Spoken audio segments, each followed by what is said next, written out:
नमस्कार। आज हम कुछ दिलचस्प स्रोतों पर बात करने वाले हैं। हाँ बिल्कुल। ये पैसे, समृद्धि और इसके मैनेजमेंट को आप कह सकते हैं कि एक अलग ही नजरिए से देखते हैं। ये स्रोत ज्यादातर धार्मिक उपदेशों पर आधारित है और पैसों को लेकर बाइबल के कुछ सिद्धांतों की बात करते हैं। हाँ, और ये सिर्फ मतलब हिसाब किताब या बचत करने की बातें नहीं है। नहीं, ये स्रोत पैसे को एक गहरा आध्यात्मिक मायने देते हैं। सही। सवाल ये भी उठता है इन स्रोतों में कि अगर परमेश्वर ही सबका स्रोत है तो फिर लोग आर्थिक तंगी क्यों झेलते हैं और इससे निकलने का रास्ता क्या बताया गया है? बिल्कुल, यही तो आज की हमारी बातचीत का कह सकते हैं कि मुख्य मुद्दा रहेगा। हम इन स्रोतों से पैसे, उसके असली मकसद और उसे संभालने के बारे में जो खास बातें सामने आती है ना, उन्हें समझने की कोशिश करेंगे। जी। जैसे ये सवाल कि क्या पैसा सिर्फ कागज है जिस पर हम सब ने मिलकर कीमत तय कर दी, या इसका कोई और मतलब भी है? इन स्रोतों के अनुसार बाइबल में परमेश्वर और यीशु ने इस बारे में काफी कुछ कहा है। पैसे का मूल्य आपसी सहमति से है, ये तो ठीक है, इसमें कोई दो राय नहीं। हाँ, लेकिन ये स्रोत हमें फौरन एक कदम आगे ले जाते हैं। इनका जो सेंट्रल आइडिया है वो ये है, परमेश्वर ही सब कुछ देने वाले हैं। अच्छा। सिर्फ पैसा नहीं बल्कि जीवन, हमारी काबिलियत, सब कुछ। जैसा बाइबल में कई जगह जिक्र आता है, प्रेरितों के काम में या यूहन्ना के सुसमाचार में। अच्छा, तो मतलब ये हुआ कि अगर मैं कुछ कमा रही हूँ तो ये सिर्फ मेरे मेहनत नहीं है बल्कि परमेश्वर की दी हुई काबिलियत और मौका वो भी है। व्यवस्था विवरण 8:18 भी शायद यही कहता है ना? बिल्कुल सही कहा आपने। धन कमाने की शक्ति परमेश्वर से आती है। और इसी सोच से ये स्ट्यूअर्ड यानी प्रबंधक होने का विचार आता है। प्रबंधक? हाँ, स्रोत कहते हैं कि हम मालिक नहीं बल्कि परमेश्वर के दिए हुए संसाधनों के प्रबंधक हैं। मैनेजर है एक तरह से। ओके, हमारा काम है कि जो हमें सौंपा गया है उसे समझदारी से इस्तेमाल करें। ये उस मालिक वाली सोच से बिल्कुल उलट है, जहां हम मानते हैं कि ये सब मेरा है, मैंने कमाया है। ये सुनने में तो काफी अलग है। अब्राहम का उदाहरण भी दिया गया है इन स्रोतों में। हाँ, बताया गया है कि वो बहुत अमीर था, लेकिन सिर्फ अपनी होशियारी या मेहनत से नहीं। हाँ, उत्पत्ति की किताब में हम पढ़ते हैं कि परमेश्वर ने उसे आशीष देने का वादा किया था। और अब्राहम का भरोसा परमेश्वर पर था। ये दिखता है जैसे जब उसने अपने भतीजे लूत को पहले जमीन चुनने का मौका दिया। हाँ हाँ। या जब उसने सदोम के राजा का दिया हुआ माल लेने से साफ मना कर दिया। अच्छा। ये दिखाता है कि उसका भरोसा अपनी संपत्ति में नहीं बल्कि परमेश्वर पर था। यहां तक कि देखिए, जब उसने गलतियां भी की तब भी परमेश्वर की आशीष उस पर बनी रही। तो ये स्रोत इस बात पर जोर देते हैं कि आशीष परमेश्वर से आती है। तो एक प्रबंधक होने का मतलब हुआ किसी और की चीजों का ख्याल रखना। लूका 16 में वो कहानी है ना, एक बेईमान मैनेजर की, क्या वो भी इसी से जुड़ी हुई है? हाँ बिल्कुल, वो कहानी इसी विचार को और मजबूत करती है। कैसे? वो मैनेजर अपने मालिक के पैसों का प्रबंधन कर रहा था, है ना? हाँ। इन स्रोतों के अनुसार असली आर्थिक सफलता तब मिलती है जब हम खुद को मालिक नहीं बल्कि परमेश्वर के मैनेजर समझते हैं। ये सोच हमारे फैसलों को, हमारी प्राथमिकताओं को, सबको बदल देती है। स्रोतों में एक और चौंकाने वाली बात मैंने पढ़ी। जी। पैसे कमाने के लिए जो कहा जाता है ना, खून पसीना एक करना या कड़ी मेहनत करना। हाँ हाँ बिल्कुल। उसे उत्पत्ति की किताब में आदम के पाप के बाद मिले श्राप से जोड़ा गया है। क्या मतलब है इसका? ये स्रोत बताते हैं कि आदम की अवज्ञा के कारण एक तरह से जमीन पर एक श्राप आया। अच्छा। और इंसान को जीने के लिए संघर्ष करना पड़ा। लेकिन फिर देखिए, नया नियम यानी न्यू टेस्टामेंट एक बहुत बड़ा बदलाव लाता है। क्या बदलाव? गलातियों 3:13 कहता है कि मसीह ने विश्वास करने वालों को व्यवस्था के श्राप से छुड़ा लिया है। व्यवस्था का श्राप, ये क्या है? क्या इसमें गरीबी भी शामिल है? हाँ, स्रोतों के अनुसार यही है। पुराने नियम की व्यवस्था में आज्ञा मानने पर आशीष थी और ना मानने पर कुछ नकारात्मक परिणाम तय थे, जिन्हें ये स्रोत श्राप कहते हैं।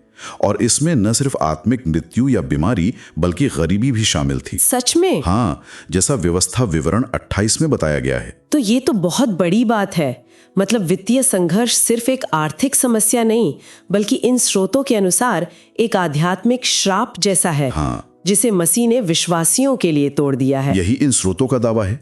2 कोरिन्थियों 8:9 इस बात को और साफ करता है। क्या कहता है वो? कि यीशु मसीह धनी होकर भी तुम्हारे लिए कंगाल बन गया ताकि तुम उसके कंगाल हो जाने से धनी हो जाओ। और स्रोत जोर देते हैं कि यह धनी होना सिर्फ आत्मिक नहीं है। वाह, ये तो पुराने नियम से बिल्कुल अलग लगता है, जहां आशीष पाने के लिए नियमों का पालन करना जरूरी था। नए नियम में, जैसा रोमियो और गलातियों में बताया गया है, मुख्य आज्ञा प्रेम में चलना है। प्रेम में चलना। हाँ, और प्रेम ही पूरी व्यवस्था को पूरा करता है। इन स्रोतों का कहना है कि जब विश्वासी प्रेम में चलते हैं तो वे अब्राहिम की आशीष पाते हैं, जिसमें वित्तीय और भौतिक आशीषें भी शामिल थी। तो अब ये नियमों के बोझ से ज्यादा विश्वास और प्रेम पर आधारित है। और इसी विश्वास से जुड़ा है एक और सिद्धांत जिस पर ये स्रोत बहुत जोर देते हैं, हमारे शब्दों की शक्ति। हाँ, ये बहुत महत्वपूर्ण है। नीति वचन 18:21 कहता है, मृत्यु और जीवन जीभ के वश में है, इसका पैसे से क्या लेना देना। स्रोत कहते हैं कि इसका सीधा लेना देना है। हमारे शब्द या तो जीवन और समृद्धि ला सकते हैं या फिर कमी और नुकसान। बिल्कुल। चार्ल्स कैप्स नाम के किसान की कहानी बताई गई है इसमें। हाँ, वो दान तो देता था पर हमेशा अपनी फसलों के बारे में बुरा ही बोलता था। इस साल कुछ नहीं होगा, सब बर्बाद हो जाएगा। और होता भी वही था। वो जो लूका 6:38 का सिद्धांत है ना, 2 तो तुम्हें दिया जाएगा, वो उसके लिए काम ही नहीं कर रहा था। हाँ, क्योंकि उसके अपने शब्द ही उसके खिलाफ काम कर रहे थे। वो एक तरह से अपनी ही बातों से बंधा हुआ था। तो बदला कैसे? उसका जीवन तब बदला जब उसने मरकुस 11:23-24 को समझा कि अगर कोई पूरे विश्वास से कहे, बिना शक किए, तो वो हो जाएगा। उसने सीखा कि सिर्फ विश्वास करना काफी नहीं है, बोलना भी जरूरी है। परमेश्वर के वादों को बोलना। बिल्कुल। सोचना या मानना ही काफी नहीं, बोलना भी उतना ही जरूरी है। अच्छा। रोमियो 10 कहता है कि विश्वास हृदय में होता है और अंगीकार यानी बोलना मुंह से होता है, और दोनों मिलकर काम करते हैं। 2 कुरिन्थियों 4:13 में भी लिखा है कि हमने विश्वास किया इसलिए हम बोले भी। स्रोत इसे एक आध्यात्मिक नियम की तरह बताते हैं, जैसे बोना और काटना। विश्वास से भरे सकारात्मक शब्द परमेश्वर के वादों से जुड़ते हैं और अच्छी फसल लाते हैं, और नकारात्मक शब्द, जबकि शक और डर भरे शब्द उनके अनुसार शैतान से जुड़ते हैं और हमारी समृद्धि में रुकावट डालते हैं। ये बातें तो वाकई सोचने पर मजबूर करती हैं। लेकिन एक सवाल और उठता है, अगर कोई अमीर बनना चाहता है तो उसका इरादा क्या होना चाहिए? क्या सिर्फ अपने लिए पैसा चाहना गलत है? ये बहुत महत्वपूर्ण सवाल है। बिल्कुल। स्रोत कहते हैं कि परमेश्वर बाहरी दिखावे को नहीं, बल्कि हमारे दिल के इरादों को देखते हैं। हाँ, जैसा नीति वचन और 1 शमूएल में बताया गया है। क्योंकि 1 तीमुथियुस 6:10 में तो साफ लिखा है कि पैसे का लालच सब तरह की बुराइयों की जड़ है। सही। और मत्ती 6:24 में यीशु ने कहा कि हम परमेश्वर और धन दोनों की सेवा नहीं कर सकते। बिल्कुल सही। लेकिन यहीं पर एक बारीक बात है समझने वाली। क्या? एंड्रयू वोमैक, जिनके विचारों का इन स्रोतों में जिक्र है, वो कहते हैं कि समस्या पैसा नहीं है, बल्कि पैसे का प्यार है। अच्छा, पैसे का प्यार। हाँ, जब हमारा भरोसा परमेश्वर से हटकर पैसे पर टिक जाता है तब गड़बड़ होती है। स्रोत कहते हैं कि परमेश्वर चाहते हैं कि विश्वासी समृद्ध हों। क्यों? ताकि वे दूसरों की मदद कर सकें। भजन संहिता 37:25 कहता है कि धर्मी और उसके बच्चे कभी भीख मांगते नहीं देखे गए। तो फिर सही इरादा क्या हुआ? दूसरों की मदद करना। हाँ, बिल्कुल। दूसरों को आशीष देना, और परमेश्वर ने हमें जो काम सौंपा है, जो जिम्मेदारी दी है, उसे पूरा करने के लिए साधन चाहना। प्रेरितों के काम 20:35 में यीशु के शब्द याद दिलाए गए हैं, लेने से देना धन्य है। हाँ, ये तो सुना है। और 2 कुरिन्थियों 9:8 कहता है कि परमेश्वर हमें जरूरत से ज्यादा दे सकते हैं ताकि हम हर अच्छे काम में आगे बढ़ सकें। तो इन स्रोतों के अनुसार सच्ची समृद्धि इस बात से नहीं नापी जाती कि हमारे पास कितना है, नहीं, बल्कि इससे कि हमारे जरिए कितना बह रहा है दूसरों के लिए। बिल्कुल सही। क्या फ्लो हो रहा है, वो जरूरी है। ये वाकई एक अलग नजरिया है। समृद्धि मतलब जमा करना नहीं, बल्कि बहाव। अब अगर देना इतना जरूरी है तो क्या देने का कोई खास तरीका भी बताया गया है? स्रोत कहते हैं कि देने के 4 अलग अलग क्षेत्र हैं। हाँ, और ये बहुत दिलचस्प है। स्रोत बताते हैं कि परमेश्वर व्यवस्था के परमेश्वर हैं और उन्होंने देने के लिए 4 अलग अलग खाते या तरीके बताएं, आप कह सकते हैं। 4 खाते? हाँ, और इन्हें आपस में मिलाना नहीं चाहिए। क्यों? क्योंकि हर एक का मकसद और नतीजा अलग होता है। ये ऐसा है जैसे आप अपने सेविंग अकाउंट के पैसे से क्रेडिट कार्ड का बिल नहीं भर सकते ना। हाँ, नहीं भर सकते। हर खाते का अपना काम है। वैसे ही देने के ये 4 अलग क्षेत्र हैं। अच्छा, ये 4 खाते कौन से हैं? जरा संक्षेप में बताइए। हाँ, पहला है दशमांश। दशमांश। हाँ, ये हमारी आय का पहला 10% हिस्सा है जिसे स्रोत परमेश्वर का मानते हैं। ठीक है। लाभ व्यवस्था 27:30 में इसका जिक्र है। इसे आज्ञाकारिता से अपने स्थानीय चर्च यानी भंडार में दिया जाता है। और इससे होता क्या है? मलाकी 3 में इसे सीधे तौर पर आर्थिक सुरक्षा से जोड़ा गया है। परमेश्वर कहते हैं कि वो नाश करने वाले को डांटेंगे और स्वर्ग के झरोखे खोलेंगे। सुरक्षा और आशीष। हाँ, ठीक है, पहला हुआ दशमांश, आज्ञाकारिता और सुरक्षा के लिए। दूसरा है पहला फल, फर्स्ट फ्रूट्स। पहला फल। हाँ, ये किसी भी बढ़ोतरी या मतलब कोई भी इनकम या फसल का पहला और सबसे अच्छा हिस्सा होता है। नीति वचन 3:9 में जिक्र है। इसे क्यों देते हैं? इसे कृतज्ञता और उदारता से देते हैं, ये दिखाने के लिए कि हमारी प्राथमिकता परमेश्वर है, पैसा नहीं। यह स्केल 44:30 कहता है कि ये घर पर आशीष लाता है। इसे सालाना परमेश्वर के भवन या उनके सेवकों को दिया जाता था। ओके। तीसरा है भिक्षा या दान, एल्म्स। ये तो हम जानते हैं। हाँ, ये जरूरतमंदों को करुणा से देना है। 1 यूहन्ना 3:17। नीति वचन 19:17 कहता है कि जो गरीबों पर दया करता है वो मानो परमेश्वर को उधार देता है। अच्छा, परमेश्वर को उधार। हाँ, और परमेश्वर उसका बदला जरूर देते हैं। प्रेरितों के काम 10 में कुरनेलियुस का उदाहरण है, जिसके दान और प्रार्थनाएं परमेश्वर तक पहुंचे। और चौथा है बीज, सीड देना। इसका क्या मतलब है? ये खेती वाला बीज है? नहीं, ये पैसे या संसाधन देने के बारे में है, लेकिन विश्वास से। विश्वास से। हाँ, जैसे किसान अच्छी जमीन में बीज बोता है और कई गुना फसल की उम्मीद रखता है ना, हाँ, वैसे ही ये देना है। मरकुस 4 में 30, 60, 100 गुना वापसी का जिक्र है। इसे ऐसी जगह मतलब ऐसी सेवका या व्यक्ति को देना चाहिए जहां अच्छा फल लग रहा हो, जो अच्छी जमीन हो। और यहां मत्र का नियम भी लागू होता है। 2 कुरिन्थियों 9:6 कहता है, कम बोएंगे तो कम काटेंगे, ज्यादा बोएंगे तो ज्यादा काटेंगे। और आप कह रहे थे कि इन्हें मिलाना नहीं चाहिए, जैसे दशमांश को गरीबों में नहीं बांटना चाहिए। स्रोतों के अनुसार नहीं, क्योंकि हर एक का उद्देश्य और उससे जुड़ी आशीष अलग है। अच्छा। दशमांश आज्ञाकारिता और सुरक्षा से जुड़ा है। भिक्षा करुणा और परमेश्वर से सीधे प्रतिफल से जुड़ी है। बीज विश्वास और गुणात्मक बढ़ोतरी से जुड़ा है। तो अगर मिला दिया तो आप उस खास आशीष से चूक सकते हैं। जैसे अगर आप दशमांश, जो सुरक्षा लाता है, को भिक्षा की तरह देते हैं तो आप उस सुरक्षा वाली आशीष गंवा सकते हैं। जेसी डुप्लांटिस, जिनका जिक्र स्रोतों में है, वो सेब का उदाहरण देते हैं। सेब का? हाँ, वो कहते हैं फल मीठा होता है, वो आपके खाने के लिए है, पर बीज कड़वा होता है। वो परमेश्वर का है या अगली फसल के लिए बोने के लिए। अगर आप बीज ही खा जाएंगे तो अगली फसल कहाँ से आएगी? समझ गए। बिल्कुल। ये बोने और काटने के सिद्धांत से जुड़ता है, जिसका जिक्र उत्पत्ति में भी है। हाँ, उत्पत्ति 8:22 कहता है कि जब तक पृथ्वी है, बोने और काटने का समय रहेगा। स्रोत कहते हैं कि जरूरतें पूरी होने का रास्ता बीज बोने से है, उसे सिर्फ खाने या जमा करके रखने से नहीं। मत्ती 25 में वो कहानी भी है ना, जहां मालिक अपने सेवकों को कुछ पैसे वो तोड़े देकर जाता है। बिल्कुल, वो कहानी इसी सिद्धांत को दिखाती है। कैसे?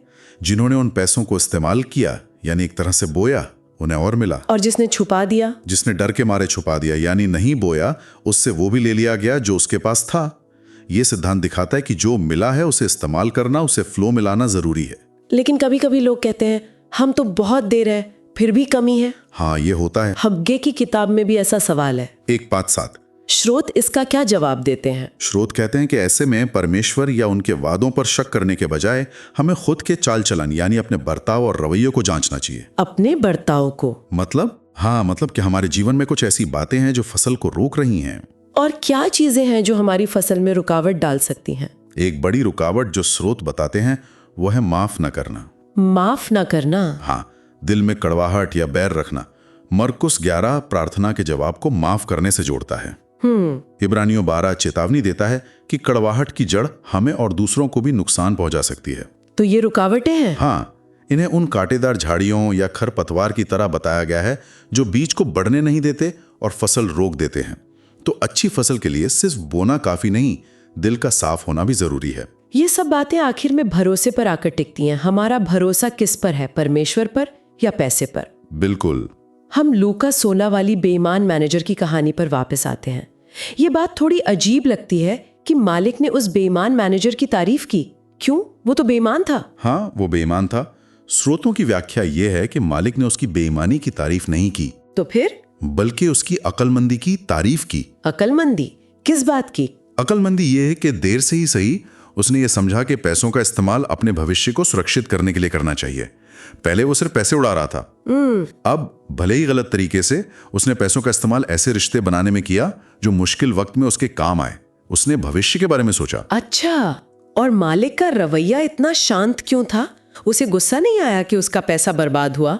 मालिक का शांत रवैया दिखाता है कि उसका भरोसा पैसे में नहीं था। ओह, वो जानता था कि पैसा तो आता जाता रहता है, असली स्रोत तो परमेश्वर है। पैसा सिर्फ एक साधन है, एक टूल है। इसलिए जब मैनेजर ने नुकसान किया तो मालिक बर्बाद नहीं हो गया। उसका भरोसा परमेश्वर की देने की क्षमता पर था। एंड्रू वॉर्मैक की वो कहानियां भी यही बात दिखाते हैं, है ना? हाँ बिल्कुल। जब उनके घर में आग लगने का खतरा था या जब उनके हजारों डॉलर चोरी हो गए, उनका नजरिया था कि ये तो सिर्फ चीजें हैं, परमेश्वर स्रोत है, वो और दे सकता है। हाँ, और इसकी तुलना उन लोगों से करें जो थोड़ा सा पैसा खोने पर ही टूट जाते हैं। हाँ, ऐसे लोग होते हैं। क्योंकि उनका सारा भरोसा और पहचान उनकी दौलत में ही होती है। फिर से व्यवस्था विवरण 8.18 याद आता है। परमेश्वर धन कमाने की शक्ति देते हैं। वो शक्ति, वो काबिलियत, परमेश्वर का साथ, वही असली दौलत है, सिर्फ नोट या सिक्के नहीं। यूसुफ का उदाहरण देखिए। हाँ, उत्पत्ति 39.2 में लिखा है, वो मिस्र में बिना कपड़ों का गुलाम था, लेकिन फिर भी कामयाब था। क्यों? क्योंकि परमेश्वर का अनुग्रह उसके साथ था। ये हमें पैसों को एक बिल्कुल अलग, यहाँ तक कि अनंत नजरिए से देखने में मदद करता है। बिल्कुल। यीशु ने उस बेईमान मैनेजर की कहानी का आखिर में क्या मतलब निकाला था? क्या एप्लीकेशन बताई थी? हाँ, लूका 16:9 में यीशु कहते हैं, इस दुनिया की दौलत से अपने लिए ऐसे दोस्त बनाओ जो तुम्हें जब ये दौलत खत्म हो जाए अनंत निवासों में स्वीकार करें। इसका क्या मतलब हुआ? इसका मतलब है कि हमें इस दुनिया के अस्थाई पैसों, अन्याय की दौलत शायद इसलिए कहा क्योंकि ये अक्सर दुनिया की गलत व्यवस्थाओं से जुड़ी होती हैं, का इस्तेमाल उन कामों के लिए करना चाहिए जिनका असर हमेशा रहेगा। हमेशा रहेगा मतलब? खासकर लोगों के जीवन में निवेश करना, परमेश्वर के काम में लगाना। तो पैसा अस्थाई है लेकिन लोग हमेशा रहेंगे। बिल्कुल। इन स्रोतों के अनुसार जब हम पैसा परमेश्वर का संदेश फैलाने और लोगों की मदद करने में लगाते हैं तो हम इस अस्थाई चीज को अनंत इनाम में बदल रहे होते हैं। सोचिए, स्वर्ग में लोग आपका स्वागत कर रहे हैं क्योंकि आपकी दिए हुए पैसों से उन तक मदद पहुंची। एक कहावत है ना इसमें, जो तुम रखते हो वो खो देते हो, जो तुम देते हो वही असल में तुम्हारा होता है। ये बहुत गहरा है। स्रोतों में तालाब सिर्फ जमा करना और नदी संसाधनों को बहने देना की तुलना भी की गई है। हाँ, वो इसी बात को समझाने के लिए परमेश्वर बोने वाले को बीज देते हैं। 2 कुरिन्थियों 9:10। स्रोत कहते हैं कि अगर परमेश्वर देखते हैं कि हम एक नदी की तरह हैं जिसके जरिए संसाधन बहकर दूसरों तक पहुंचते हैं, तो वो हमें और ज्यादा सौंपेंगे, ज्यादा जिम्मेदारी देंगे। हाँ, ज्यादा संसाधन सौंपेंगे ताकि और ज्यादा बह सके। ये मत्ती 6.33 से जुड़ता है। पहले परमेश्वर के राज्य और उसकी धार्मिकता की खोज करो तो ये सब चीजें भी तुम्हें मिल जाएंगे। अच्छा, जब हमारा ध्यान परमेश्वर का काम बढ़ाने और दूसरों की मदद करने पर होता है तो परमेश्वर हमारी जरूरतें पूरी करते हैं। तो अगर हम आज की इस पूरी बातचीत को समेटें तो इन स्रोतों से पैसों के बारे में कुछ बहुत ही अलग और कह सकते हैं कि शक्तिशाली विचार सामने आए। हाँ बिल्कुल। पहला तो ये कि परमेश्वर ही असली स्रोत है, हम सिर्फ मैनेजर हैं। सही। फिर मसीह ने हमें गरीबी के श्राप से आजादी दिलाई है। हमारे शब्दों और विश्वास में बनाने या बिगाड़ने की ताकत है। बहुत ज्यादा। अमीर होने का सही मकसद खुद के लिए जमा करना नहीं बल्कि दूसरों को देना है। हाँ, दूसरों को आशीष देना। और देने के भी अलग अलग तरीके हैं। दशमांश, पहला फल, भिक्षा, बीज, और सबके अपने अपने नतीजे हैं। बिल्कुल, उन्हें मिलाना नहीं है। हाँ, बोने और काटने का नियम काम करता है, पर माफ न करने जैसी बातें फसल रोक सकती हैं। हमारा भरोसा पैसे पर नहीं, परमेश्वर पर होना चाहिए, सबसे जरूरी। और सबसे बढ़कर हमें अपने पैसों का इस्तेमाल ऐसे करना चाहिए जिसका असर अनंत काल तक रहे। बिल्कुल। और अगर इन स्रोतों से एक आखिरी बात लेनी हो तो शायद वो ये है कि सच्ची समृद्धि सिर्फ इस बारे में नहीं है कि मेरे पास कितना जमा है, बल्कि इस बारे में है कि मेरे जरिए कितना बह रहा है, मैं कितना अच्छा प्रबंधन कर रहा हूं और इसका अनंत असर क्या हो रहा है। शायद हमें इस सवाल पर सोचना चाहिए जो ये स्रोत उठाते हैं। क्या मेरा ध्यान इस पर है कि मैं कितना पा सकता हूं, या इस पर कि मेरे जरिए कितना बह सकता है ताकि दूसरों को आशीष मिले और अनंत काल के लिए निवेश हो सके। ये वाकई सोचने लायक बात है। इस दिलचस्प और गहरी चर्चा में हमारे साथ रहने के लिए बहुत बहुत धन्यवाद।